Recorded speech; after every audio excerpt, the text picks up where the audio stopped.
Hello student, আজকে আমি তোমাদের কাছে নতুন একটা অধ্যায় শুরু করতে চলেছি। সেটা হচ্ছে রাসায়নিক গণনা বা ইংরেজিতে বলা হয় কেমিক্যাল ক্যালকুলেশন। তো এই রাসায়নিক গণনা অধ্যায়টা শুরু করার আগে কিছু বেসিক জিনিস যেগুলো ক্লাস 9-এ ছিল, কিন্তু এখানে আমাদের সেগুলো প্রয়োজন আছে, সেইগুলো প্রথমে আমরা জানবো, তারপরে ধীরে ধীরে রাসায়নিক গণনাতে আমরা প্রবেশ করব। তো সেই এলিমেন্টারি জিনিসগুলো নিয়ে প্রথমে আলোচনা করছি। তাহলে কি হয়, ধাপে ধাপে প্রত্যেকটি ছেলেই, সমস্ত স্টুডেন্ট এই বিষয়টা কিন্তু বুঝতে পারে।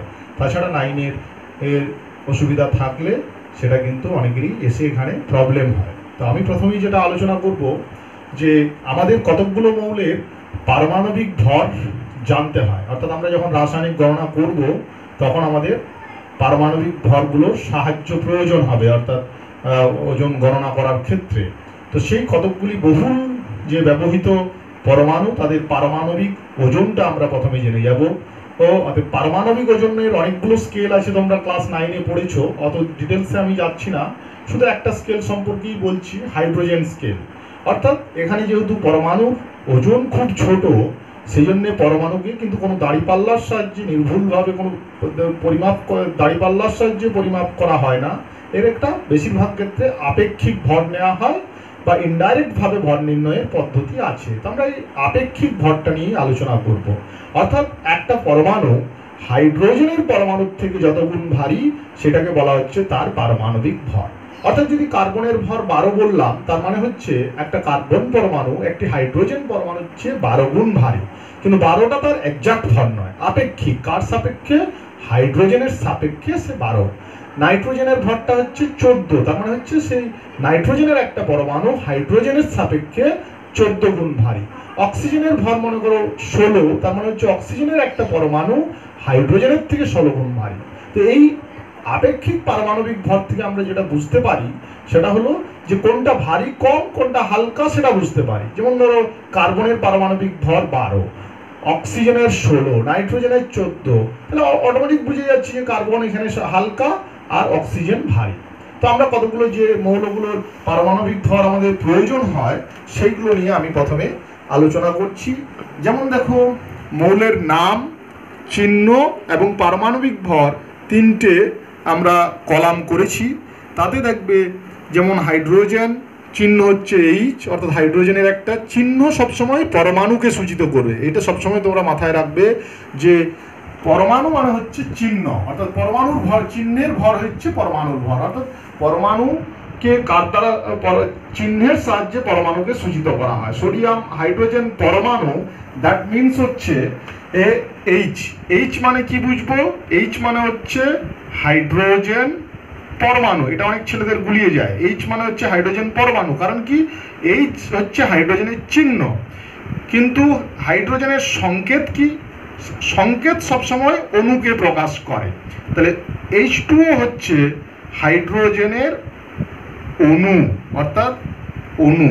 বিশেষ করে যারা দ্বিপারমাণবিক গ্যাস আছে, অর্থাৎ বা ত্রিপারমাণবিক যারা আছে, তাদের ক্ষেত্রে এটা বুঝতে হবে ভালো করে। যেমন N মানে হচ্ছে নাইট্রোজেনের পরমাণু, N মানে হচ্ছে নাইট্রোজেনের পরমাণু, আর N2 মানে হচ্ছে নাইট্রোজেনের অণু। অর্থাৎ এটা হচ্ছে চিহ্ন, এটা হচ্ছে সংকেত। তার জন্য দেখবে কোথাও আমরা এইচ কিন্তু লিখি না, লেখার সময় H2 লিখি। কেন? এই সংকেতের সাহায্যে কোনো পদার্থকে লেখা হয়। তাহলে এটা হচ্ছে চিহ্ন, এটা সংকেত।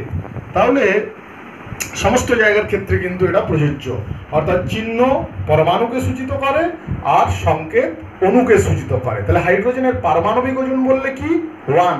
সেরকম হাইড্রোজেনের আণবিক ওজন কত? 2। সেরকম আমরা শেখাবো কিভাবে আণবিক ওজন হয়। যদিও ক্লাস 9-এ তোমরা শিখেছো যে পারমাণবিক আণবিক ওজন 2, তাও আমি কিন্তু এটা বিশদে শেখাবো, কারণ এই জায়গাগুলো শিখলেই অঙ্কগুলো কিন্তু আমার কাছে কিছু জটিল থাকবে না। আর রাসায়নিক গণনার একটি অঙ্ক প্রত্যেকটি স্টুডেন্টকে করতে হবে এবং খুব ইজি অঙ্ক। অর্থাৎ এই 3 নাম্বারটা পাওয়া খুব সহজ যদি ভালো করে আমরা জেনে রাখি। তো তাহলে যে কথাটা আমি তোমাদের আবার বললাম সেটা হচ্ছে চিহ্ন পরমাণু ও সংকেত অণুকে প্রকাশ করে। তো পদার্থ করকম হয়? মৌলিক এবং যৌগিক পদার্থ।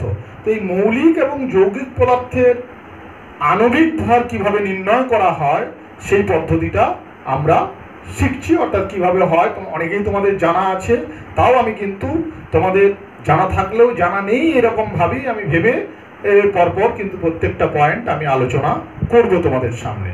প্রথমত যে কোনো মৌলিক বা যৌগিক পদার্থের আণবিক ভর মানে কি, অণু মানে কতগুলি পরমাণু দিয়ে গঠিত, সেটা এক পরমাণু হতে পারে। যদি আমরা অণুকে বলি একটা বাড়ি, তাহলে রুমগুলো হচ্ছে পরমাণু। অর্থাৎ হতে পারে যে একটা রুম দিয়ে একটা বাড়ি তৈরি হতে পারে, তার মানে সেক্ষেত্রে রুম ইকুয়াল টু বাড়ি, বাড়ি ইকুয়াল টু রুম, অর্থাৎ অণু আর পরমাণুর কোনো ফারাক সেখানে নেই। আবার মনে করো একটা বাড়ি দুটো রুম দিয়ে তৈরি, তাহলে অনুমানে যদি বাড়ি বলি তাহলে পরমাণু কটা, দুটি রুমের সমষ্টিতে বাড়িটা হলো, তাহলে পরমাণু হচ্ছে রুম আর অণু হচ্ছে তোমার বাড়ি। অতএব এই দুটো বাড়ির ভরেই যদি তো রুমের ভর বলি, তো দুটো রুমের ভরই হচ্ছে বাড়ির ভর। তো সেই হিসাবে আমরা এখানে যেটা আলোচনা করছি, দেখো কোনো মৌলিক বা যৌগিক পদার্থের যে আণবিক ভর নির্ণয় করব, আণবিক ভর নির্ণয় অণু তার মানে পরমাণু দিয়ে তৈরি, তাহলে মোট যে পরমাণুগুলি থাকবে সেই পরমাণুগুলির ভরেই হবে কি না, পরমাণুগুলির ভরেই হবে হচ্ছে আণবিক ভর। যেমন আমরা দুটো ভাগে ভাগ করতে পারি, একটা মৌলিক পদার্থের আণবিক ভর আর যৌগিক পদার্থের আণবিক ভর। তা মৌলিক পদার্থ মানে কি, একই রকম পরমাণু দিয়ে গঠিত হবে, আর যৌগিক পদার্থ মানে ভিন্ন রকম পরমাণু সেখানে থাকবে। তাহলে একটা যদি জেনারেল সংকেত ধরো লিখি, যে একটা মৌলিক পদার্থের আণবিক সংকেত এন মনে করে লিখলাম। এন মানে হচ্ছে যেখানে পরমাণুর সংখ্যা, সবসময় সংকেত লেখার সময় পরমাণুর চিহ্ন লিখে ডান দিকে সাবস্ক্রিপ্টে কি লেখা হয়, পরমাণুর সংখ্যা লেখা হয়। যেমন H2, তো H2 মানে কি, এন হচ্ছে তাহলে মৌলটির অণুর পারমাণবিকতা, অর্থাৎ মৌলটির অণুতে উপস্থিত পরমাণুর সংখ্যা। তাহলে মৌলের আণবিক ভর সমান কি হচ্ছে, পারমাণবিক ভর ইন্টু পারমাণবিকতা। যেমন যদি মনে করো এক পরমাণু মৌল হয়, তাহলে এন সমান কত হবে, এক। তার ক্ষেত্রে কি, আণবিক ভর ইকুয়াল টু পারমাণবিক ভর। যেমন ধরো সোডিয়াম, পটাশিয়াম, ম্যাগনেসিয়াম, আয়রন, বিভিন্ন নিষ্ক্রিয় গ্যাস, তাদের অণু একটা পরমাণু দিয়েই গঠিত, তাহলে সোডিয়ামের পারমাণবিক ভরও 23, আণবিক ভরও 23, অর্থাৎ তার রুম ইকুয়াল টু বাড়ি, সেই যে উদাহরণটা আমি দিলাম তোমাদেরকে। কিন্তু দ্বিপরমাণুক মৌল যেমন আছে ধরো, তাদের ক্ষেত্রে এন কত, 2, তাহলে আণবিক ভর সমান কত হবে, পারমাণবিক ভর ইন্টু 2। তাহলে হাইড্রোজেনের পারমাণবিক ভর কত, আগে আমরা লিখেছি দেখো 1, তাহলে হাইড্রোজেনের আণবিক ভর কত হবে, হাইড্রোজেন মানে কি, অণু, আণবিক অণু মানে হচ্ছে সংকেতকে প্রকাশ করবে, তাহলে H2, তাহলে H2 কটা পরমাণু আছে, দুটো, একটা পরমাণুর ভর কত, 1, তার মানে 1 ইন্টু 2 লিখলে বেশি ভালো বুঝতে সুবিধা হবে তোমাদের, 1 ইন্টু 2 মানে 2। সেরকম ক্লোরিন Cl2, আণবিক ভর মানে সংকেত কি কিন্তু, তাহলে Cl2 সংকেত, তাহলে Cl2-র ভরটাই হচ্ছে আণবিক ভর। তাই একটা পরমাণুর ভর কত ক্লোরিনের, 35.5, তাহলে দুটোর ভর কত, 35.5 ইন্টু 1, তাহলে 71 হচ্ছে এর আণবিক ভর। যদি ক্লোরিনের পারমাণবিক ভর বলে তাহলে কত হবে, 35.5। তাহলে গ্যাসগুলোর ক্ষেত্রে যেগুলো দ্বিপারমাণবিক গ্যাস, যেমন হাইড্রোজেন, অক্সিজেন, নাইট্রোজেন, ক্লোরিন, এই সমস্ত গ্যাসগুলোর ক্ষেত্রে কিন্তু পারমাণবিক ভরটা দ্বিগুণ হবে আণবিক ভর, অর্থাৎ সংকেতটা হবে H2N2O2, আর চিহ্ন হচ্ছে কি HN, ওইগুলো হচ্ছে তোমার পারমাণবিক ভর, অর্থাৎ একটা H এর ভরটা হচ্ছে পারমাণবিক ভর আর H2-র ভরটা হচ্ছে আণবিক ভর। সেরকম যদি ত্রিপরমাণু কোনো মৌল হয়, তাহলে N ইকুয়াল টু 3, তাহলে আণবিক ভর সমান কি হবে, পারমাণবিক ভর ইন্টু 3। তাহলে ওজনের আণবিক ভর কত, 16 ইন্টু 3 ইকুয়াল টু 48, 48 হচ্ছে ওজনের আণবিক ভর। সেরকম তোমাদেরকে যদি কয়েকটা দেখাই, যে ধরো নাইট্রোজেন, তাহলে নাইট্রোজেনের পারমাণবিক ভর কত, নাইট্রোজেনের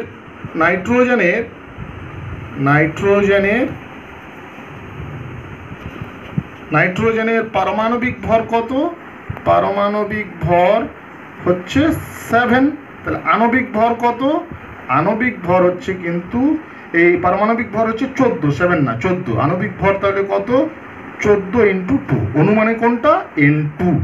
বুঝতে পেরেছো? এই হলো মৌলের আণবিক ভর নির্ণয়ের পদ্ধতি, এটা আমাদের কাজে লাগবে।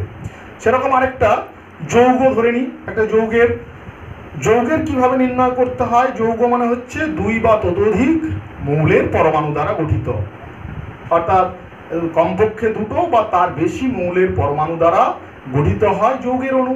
তাহলে যৌগের ক্ষেত্রে কি করতে হবে, প্রত্যেকটা যে পরমাণু থাকবে তাদের পৃথক পৃথক পরমাণু ভর যোগফলটাই হবে তাদের এর আণবিক ভর। যেমন একটা ধরো প্রথমে আমি জেনারেল এক্সপ্রেশন দেখাই। ধরা যাক একটা যৌগ ধরে নিয়েছি, তার সংকেত হচ্ছে এক্স বিওয়াই সিজেড। এক্স এই যে সাবস্ক্রিপ্টে যে সংখ্যাটা লেখা হয় সেটা হচ্ছে পরমাণুর সংখ্যা, এ এক্স অর্থাৎ এক্সটি এ পরমাণু আছে, বি ওয়াই মানে ওয়াইটি বি পরমাণু আছে, আর সি জেড মানে হচ্ছে জেডটি আছে। যদি সাপোজ মনে করে এরকম থাকে H2O, তার মানে কি দুটো হাইড্রোজেন পরমাণু আছে, কিছু নেই মানে এক আছে, যেমন অক্সিজেনে কিছু লেখা নেই মানে এক আছে। CO2 মনে করো, এই যে অক্সিজেন দুটো আছে, কার্বনে কিছু লেখা নেই মানে এক আছে, এটা তোমাকে ধরে নিতে হবে, বুঝতে পেরেছো? একটা লেখা হয় না। তাহলে এক্স সমান এ মৌলের পরমাণুর সংখ্যা, ওয়াই সমান বি মৌলের পরমাণুর সংখ্যা, জেড সমান হচ্ছে সি মৌলের পরমাণুর সংখ্যা। আমি এটা জেনারেল এক্সপ্রেশন করছি, ধরে নিচ্ছি যে এ মৌলের পারমাণবিক ভর হচ্ছে এ, বি মৌলের পারমাণবিক ভর হচ্ছে বি, সি মৌলের পারমাণবিক ভর ডি। তাহলে আণবিক সংকেত কি হবে, একটা পরমাণুর ভর হচ্ছে এ, তাহলে এ কটা পরমাণু আছে, এক্সটা, তাহলে এ ইন্টু এক্স। বি কটা পরমাণু আছে, ওয়াইটা, একটা পরমাণুর ভর কত ধরেছি, বি, তাহলে বি ইন্টু ওয়াই। সি কতগুলো পরমাণু আছে, জেডটা পরমাণু আছে, পারমাণবিক ভর কত ধরেছি, অর্থাৎ একটা পরমাণুর ভর ধরেছি কত, ডি, তাহলে ডি ইন্টু জেড। বুঝতে পেরেছো? তার মানে পারমাণবিক ভর ইন্টু পরমাণুর সংখ্যা দিয়ে গুণ করতে হবে, সেইগুলোর প্রত্যেকটার যোগফলটাই হচ্ছে আণবিক ভর। আণবিক সংকেত না, এটা হবে আণবিক ভর। আণবিক ভর সমান হচ্ছে এইটা। দেখো তাহলে কতগুলো উদাহরণ, যেমন H2, তাহলে কটা হাইড্রোজেন পরমাণু আছে, দুটো, অক্সিজেন কটা আছে, একটা, কিছু নেই মানে বলেছি এক, তাহলে 1 ইন্টু 2, তোমাদের এখানে দেখবে চার্টে করেও দিয়েছি আমি, পরমাণুর ভরগুলো বলে দিয়েছি, তাহলে সেই পরমাণুর ভর থেকে তুমি পেয়ে যাবে, ওগুলো তোমাদের মুখস্থ রাখতে হবে। তাহলে একটা 1 ইন্টু 2 প্লাস কী হবে, একটা অক্সিজেন পরমাণুর ভর কত, 16, 16 ইন্টু 1 একটা আছে, তাহলে 2 প্লাস 16 যোগ করলে কত হবে, 18। কার্বন ডাইঅক্সাইডের আণবিক ভর, কার্বন কিছু লেখা নেই মানে এক আছে, তাহলে সি হচ্ছে একটা, অক্সিজেন হচ্ছে দুটো, তাহলে 12 হচ্ছে একটা কার্বন পরমাণুর ভর। যার যাদের যাদের মুখস্থ নেই তারা করে নেবে, ছকে আমি লিখেও দিয়েছি, 12 ইন্টু 1 প্লাস 16 ইন্টু 2, তাহলে 44 হচ্ছে কার্বন ডাইঅক্সাইডের ভর। সেরকম ধরো গ্লুকোজ C6H12O6, এটা একটা বড় উদাহরণ নিয়েছি, কার্বন 6টা, H12 তার মানে হাইড্রোজেন 12টা, O6 তার মানে ও হচ্ছে 6টা, ও হচ্ছে 6টা, তাহলে কত, একটা কার্বনের ভর হয় 12, তাহলে 12 ইন্টু 6, একটা হাইড্রোজেনের ভর কত হয় 1, তাহলে 1 ইন্টু 12, তাহলে 12, 16 ইন্টু, অর্থাৎ একটা অক্সিজেন পরমাণুর ভর 16, কটা আছে 6টা, তাহলে 16 ইন্টু 6 যোগ করে দেখবে টোটাল আসবে 180, এগুলো প্লাস প্লাস, ঠিক আছে? সেরকম আমি আবার দেখাতে পারি, মনে করো অ্যামোনিয়া, অ্যামোনিয়াতে নাইট্রোজেন কটা আছে, একটা, হাইড্রোজেন কটা, 3টে, তাহলে ভর কত হবে, 14 হয় একটা নাইট্রোজেন পরমাণুর ভর, তাহলে 14 ইন্টু 1 প্লাস হাইড্রোজেনের ভর কত 1, তাহলে 1 ইন্টু 3, তাহলে 14 প্লাস 3 সমান হচ্ছে 17।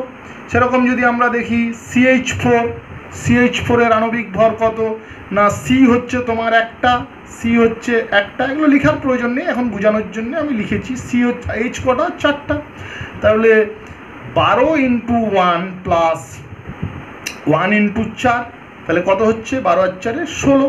সেরকম যদি আমরা SO2 দেখাই, SO2 কত, সালফার হচ্ছে একটা পরমাণু আছে, এবার আমি ডিটেলস অত ভেঙে লিখছি না, তাহলে সালফারের একটা পরমাণুর ভর হয় 32, তাহলে 32 ইন্টু 1, অক্সিজেনের ভর কত 16, 16 ইন্টু 2, তার মানে এগুলো যোগ করলে আসবে 64। একটা বড় দেখিয়ে দিই, H2SO4, কটা হাইড্রোজেন আছে, দুটো, তাহলে 1 ইন্টু 2, সালফার হচ্ছে একটা, তাহলে 32 ইন্টু 1 প্লাস 16 ইন্টু 4, এটা যোগ করলে দেখবে আসবে 98, তাহলে H2SO4 এর আণবিক ওজন কত হবে, 98।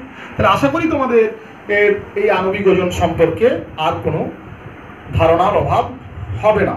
ক্লাস 9-এ পড়েছো, তাও আমি একদম 9-এ যদি কারো ফাঁকিও থাকে তাও তোমরা সবাই পারবে, এরকমভাবেই আমি আলোচনা করেছি।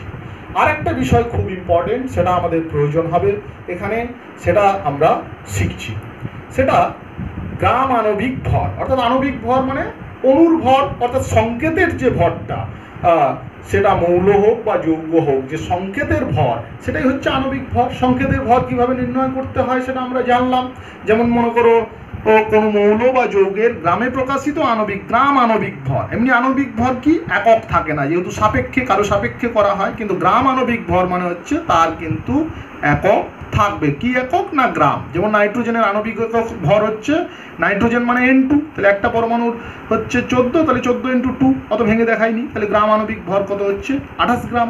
সেরকম মনে করো কার্বন ডাইঅক্সাইড মানে তার আণবিক ভর কত হবে 12 + 16 × 2 44, তাহলে গ্রাম আণবিক ভর কার্বন ডাইঅক্সাইডের CO2-র গ্রাম আণবিক ভর সমান কত হবে, CO2-র গ্রাম আণবিক ভর সমান হচ্ছে 44 গ্রাম, মানে গ্রামে প্রকাশ করে দিলেই হলো। এই যেমন যদি আমরা বলি সালফার ডাইঅক্সাইডের গ্রাম আণবিক ভর, একটু আগেই ওজনটা করলাম যদিও, তাও লিখছি 32 + 16 × 2, তার মানে 64 গ্রাম। এক গ্রাম আণবিক অর্থাৎ গ্রাম আণবিক ভর সালফার ডাইঅক্সাইডের কত 64 গ্রাম। তাহলে আশা করি তোমরা গ্রাম আণবিক ভরটা বুঝতে পারলে। আণবিক ভর অর্থাৎ অণুর ভর, তাকে গ্রাম একক জুড়ে দিলেই সেটা হয় গ্রাম আণবিক ভর। আরেকটা বিষয় আমাদের দরকার, সেটা হচ্ছে গ্রাম অণু বা মোল অণু।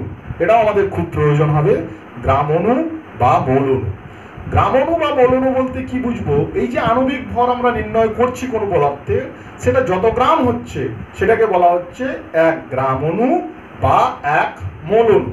যেমন নাইট্রোজেনের আণবিক ভর কত এলো, 28 এলো, তার মানে 1 গ্রাম অণু নাইট্রোজেন বা 1 মোল অণু নাইট্রোজেন সমান কত গ্রাম, 28 গ্রাম। যদি তুমি আরো অন্য এক্সাম্পল আমরা দেখি, যে কার্বন ডাইঅক্সাইডের আণবিক ভর, ক্যালকুলেশনের নিয়ম শিখেছো তোমরা, ক্যালকুলেশন করতে পারবে, তাহলে 44 গ্রাম আসবে। আমি একটু লিখছি ডাইরেক্টলি, তাহলে সময় লাগবে অনেক। তাহলে 1 গ্রাম অণু CO2, 1 গ্রাম অণু CO2 বা 1 মোল অণু CO2, যা বলো একই জিনিস, 1 গ্রাম অণু বা 1 মোল অণু CO2 সমান কত হবে 44 গ্রাম। H2SO4 এর আণবিক ওজন তোমাদেরকে আমি হিসাব করে দেখিয়েছি। H2SO4 এর আণবিক ওজন কত হয়েছে, আণবিক ওজন হচ্ছে 98। তাহলে 1 গ্রাম অণু বা 1 মোল অণু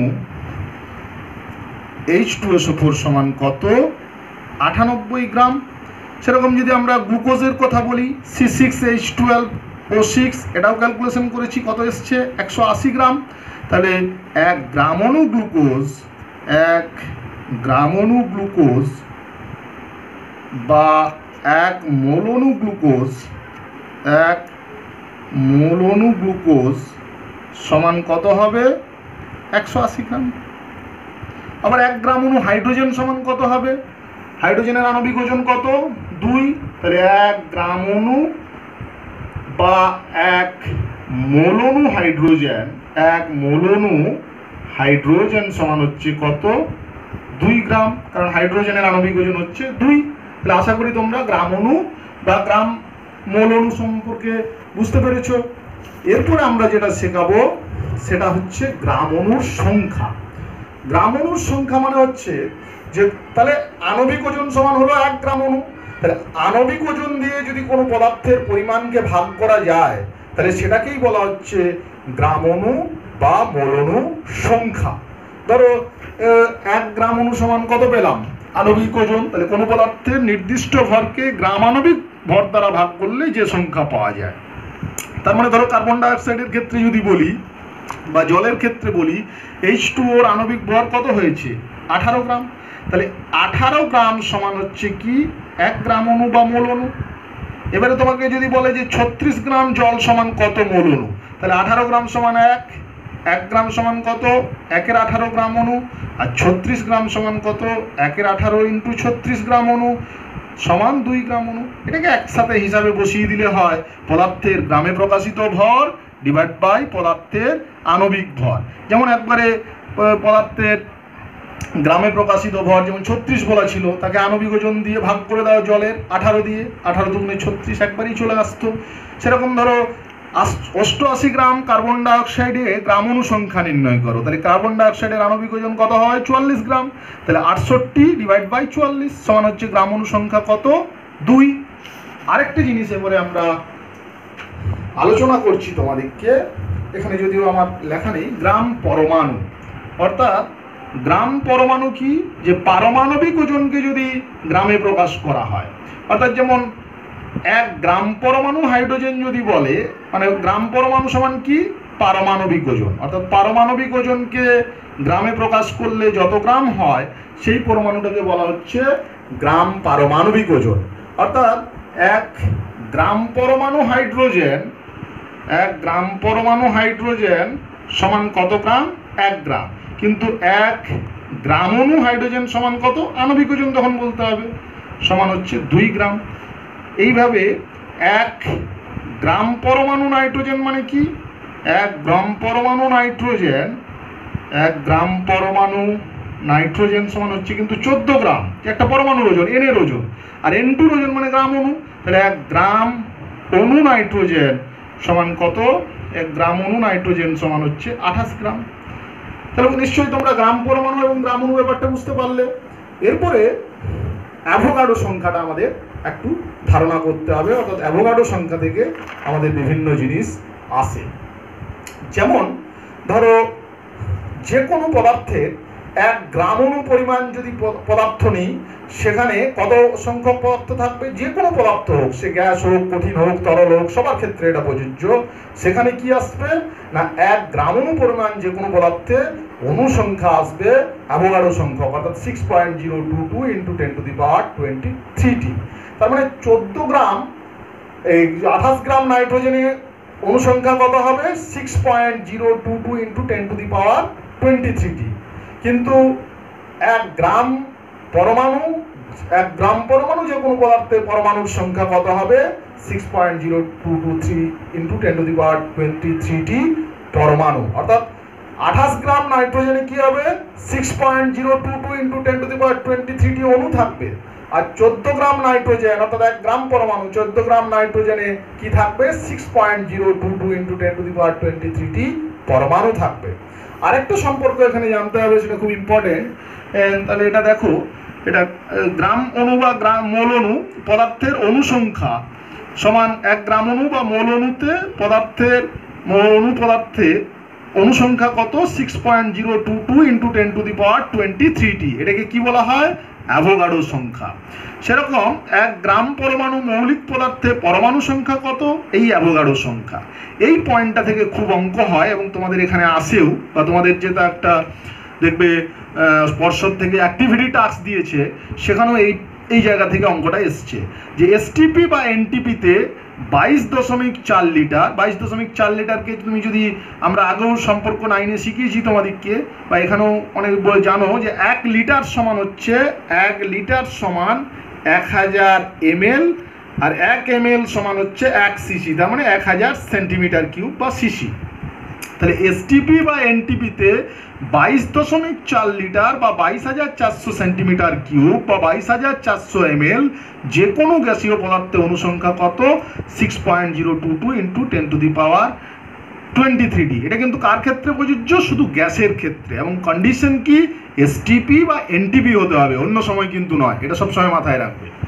তো আমরা গ্রাম আণবিক, এই জায়গাটা আমাদের ডেফিনেশনেও পরীক্ষায় আসে যে গ্রাম আণবিক আয়তন বা মোলার আয়তন কি, এটা আমাদের সিলেবাসে কিন্তু ডেফিনেশন আকারেও আছে, বা এখানেও আছে, ক্লাস 10-এও আছে, এটা 9-এর বিষয় শুধু নয়।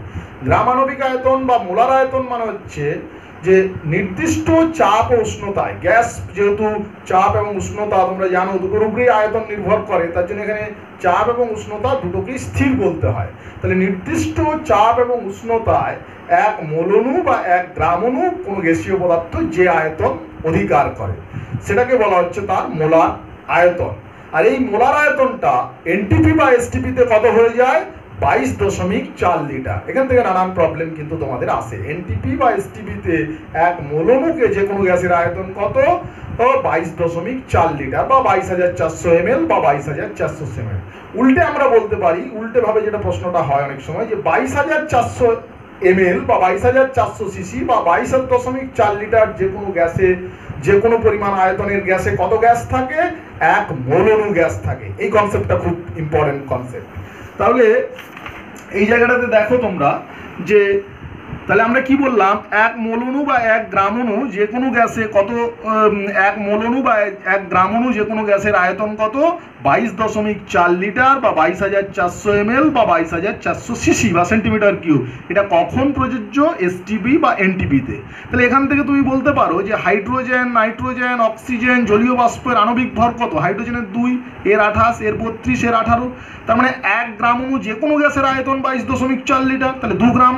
মোল অণু, 1 মোল অণু হাইড্রোজেন মানে 2 গ্রাম, তাহলে 2 গ্রাম হাইড্রোজেনের আয়তন কত, 22.4 লিটার।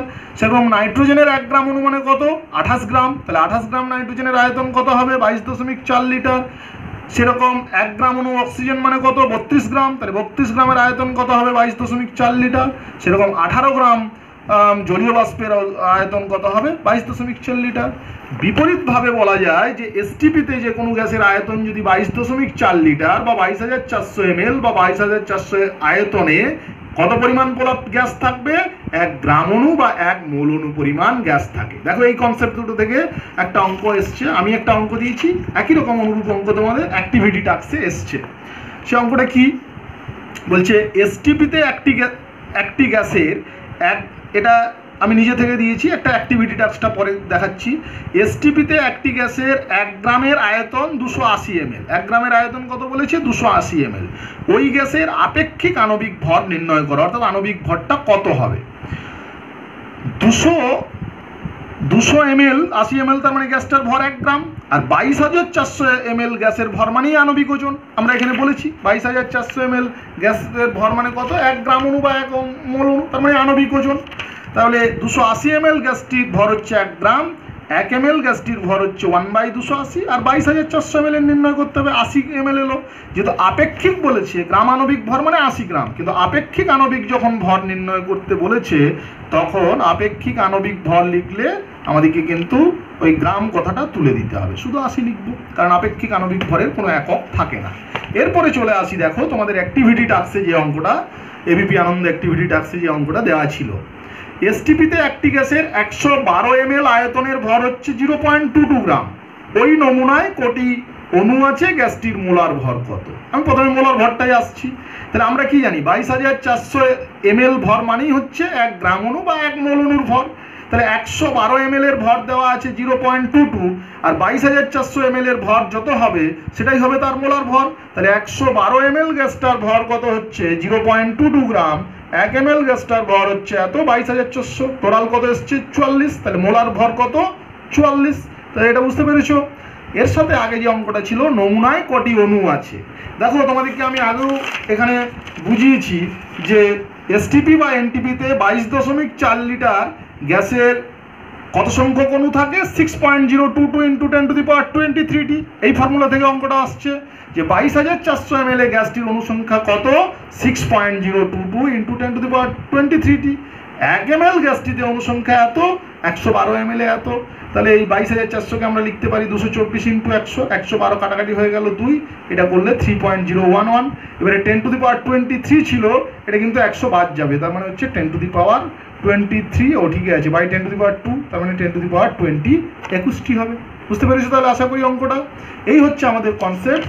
তো তোমরা দু একটা অঙ্ক নিজেরা করবে, যেমন কয়েকটা আমি এই আয়তন সংক্রান্ত দিই, যে 7 গ্রাম এসটিপিতে 7 গ্রাম নাইট্রোজেনের আয়তন নির্ণয় করো।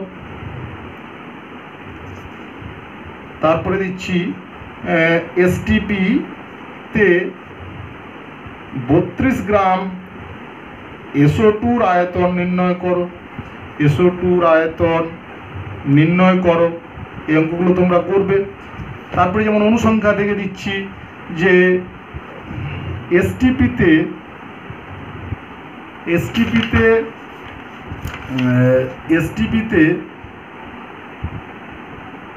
224 সিসি গ্যাসে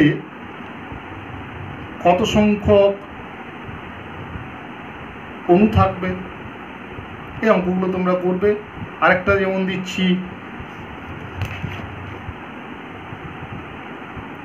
49 গ্রাম H2SO4 এ 49 গ্রাম H2SO4 এ অনুসংখ্যা নির্ণয় করো।